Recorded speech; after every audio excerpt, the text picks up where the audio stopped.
Ganito ba talaga yung lipunan? Kahit sa trabaho, ayoko tanggapin.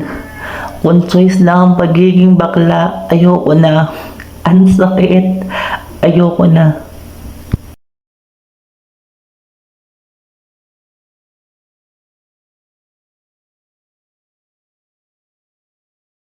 Dito sa amin, pwede ka mag-apply.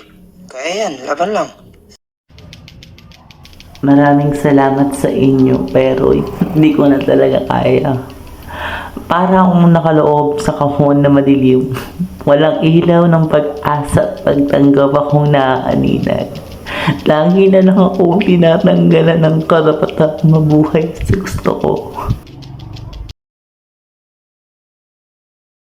Sa akin din, ganyan trato ng magulang ko. Hindi niya ako binigyan at hinayaan sa mga gusto kong gawin bilang babae. Ako din bilang kuya. Grabe yung pressure lang na-experience ko. Lalaki pa ako. Akala nila hindi ako nakakaramdam ng hirap at wala ng emosyon. Kaya laban lang. Kaya natin to.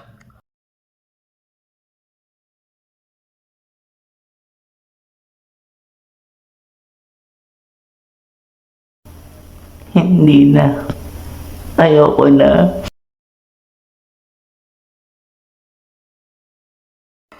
Wait, alam ko yan. Oo, bandang Lucia na tulay. Tara, puntahan natin.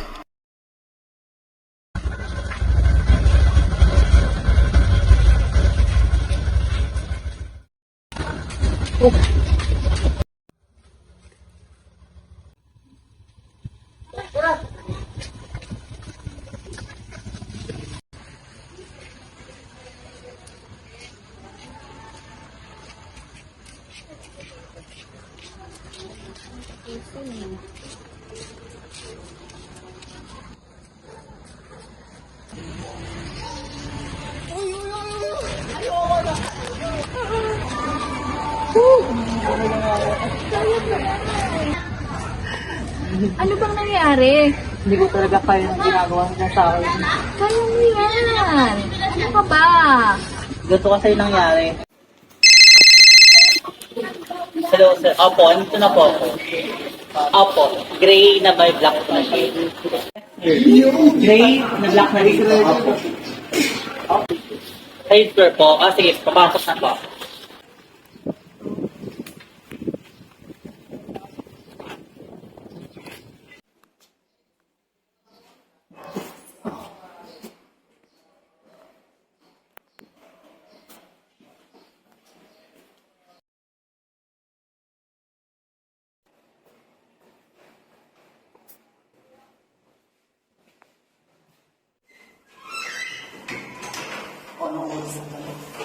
Ay sir, magandang hapon po sir. Pasensya na po, na-late po ako. Ito ba resume ko? Kabago-bago mo pa lang, late ka na. Pasensya na sir, nagkaroon po kasi ng problema sa bahay. Hindi ko kasi maiwan. Communication skill, art and design. Ano ba in-apply mo dito? Sa ano po, sa marketing po. Anong marketing? Mas manababagay kang sa pirate comedian bar. Taas ng pala ng pangarap mo.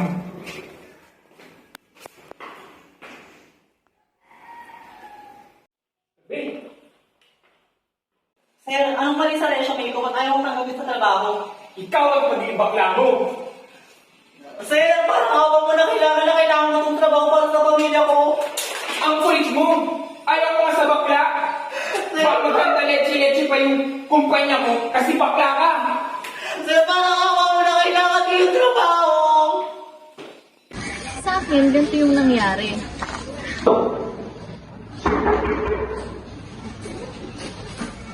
Oy, ma! Pasok po. Hindi na, I miss you. Ikaw ikakasal ka na pala. Kung hindi ko pa nalaman sa kapila, hindi ko malalaman. Ba't di ka nagsabi?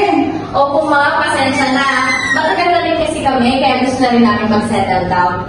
Mabuti naman. Nakita ko nga ang picture, abay ang pogi, naka-jackpot ka. Kaya ang gawin mo, para hindi magsawa sa iyong asawa mo, maglaba ka, ipagluto mo, kasi yan ang gawain ng isang babae. Ma, nakapag-usap na po kami ng fiancé ko. Okay lang naman sa kanya na magtrabaho ako, wala naman sa kanya yun. Hello, sinasabi niya lang yan. Ang gawain ng isang babae ay gawain pambahay. Huwag mo na isipin magtrabaho, kaya din ang asawa mo. Tsaka, babae ka, kaya mo ba? Ellen!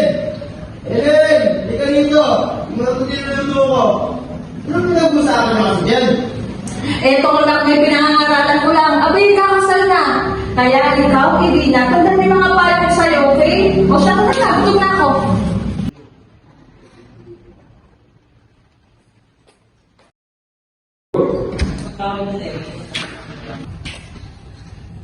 O ma, may padala ka.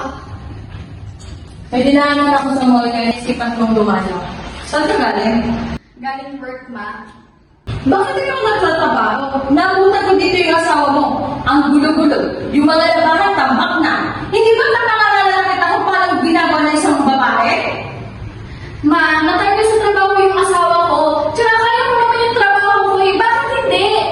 Kahit na, dapat pinagalan mo siya ng trabaho. Tingnan mo itong bahay niyo, ang gulo-gulo. Kasi gawain ko, inasa mo sa asawa mo. Kala mo naman kaya yung trabaho mo, babae ka lang. Nandito ka lang ba nga para sabihin yan? Kaya ko yung trabaho ko. Tinanggap nila ako sa posisyon kasi nakikita nila yung potential ko. Hindi kagaya ko, nananay ko. Punong-puno na ako. Hindi ko rin babae ako. Hindi ko na kaya yung trabaho ng lalaki.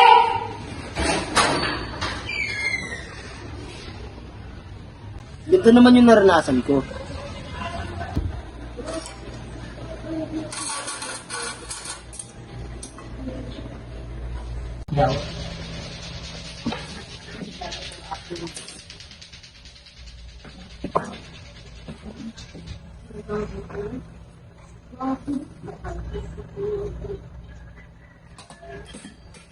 Oh, karating mo lang? Anong oras na? Kumain ka na ba? Yes, kaya ako nga pala ng pera. Para saan? Para sa outreach program namin yun, kuya, di ba sinabi ko na sa'yo? Nakalimutan mo na naman ba? Ay, oo nga pala. Sige, mamaya. Bibigyan kita. Pag nasali kumain. Tara. Di na kuya, kumain na kami ng mga kaibigan ko sa labas.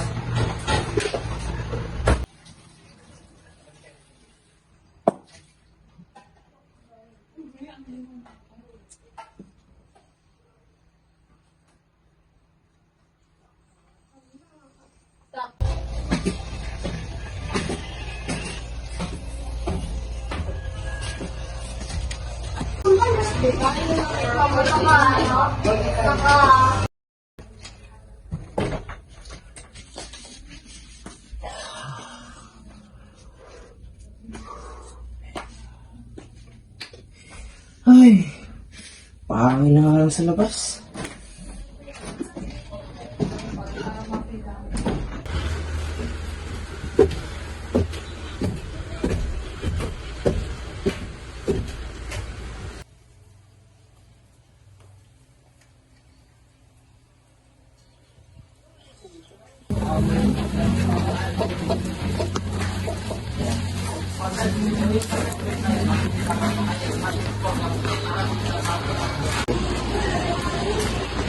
Pre, bakit ganyan yung tsura mo? Kala ko ba lalaki ka? Paano pag nakita ka ng mga babae dyan? Ano sasabihin sa'yo, lalaki ba yan? Kala ko ba kaya mo buhayin yung mga kapatid mo? Hindi nga, pre. Medyo na-sort out na eh. Di ko alam kung saan ako kuha ng panggastos namin mag-uukil. Sige pre, dito na ako. May rakat na ako dito. Sige, pre. Ingat ka. Sige, sige.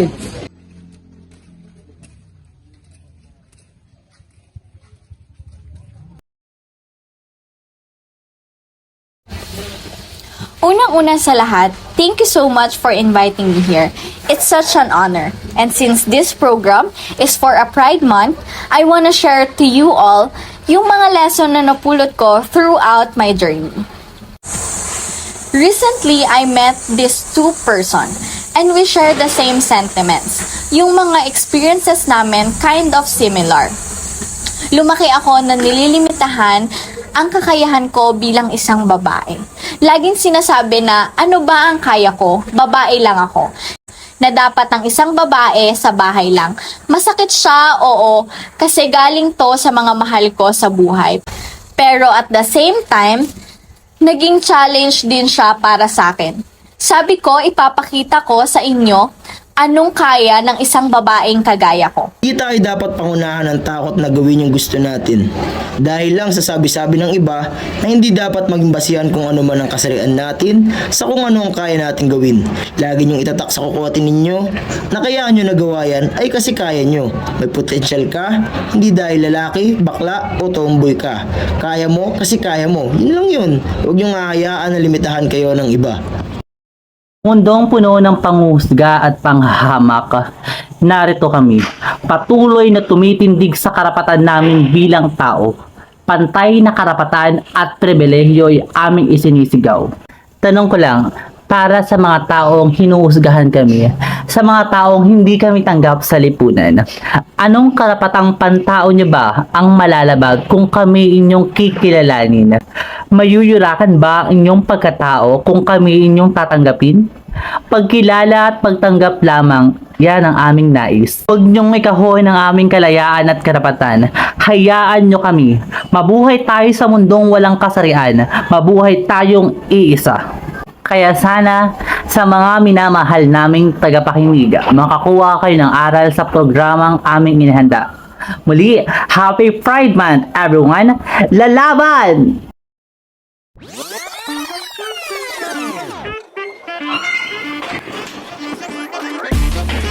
Ay sir, pasensya na po, nandito ako. Nagkaroon kasi ng program.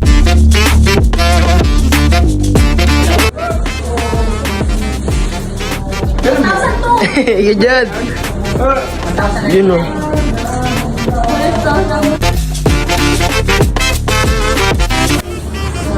Gasol na lang buhatin mo, mas maganda. Ayaw, gulo-gulo. Kasi gawain mo kami nasa masasawa mo. Kaya naman kaya yung gawa.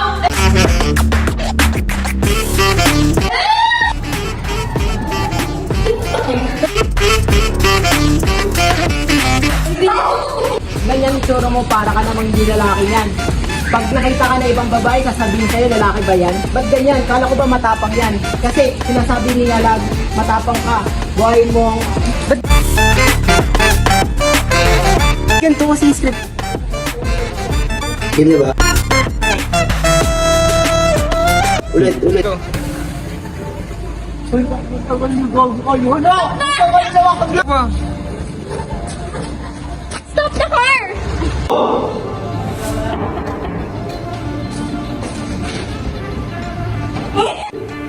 Ay nako, huwag mo na. Ulit.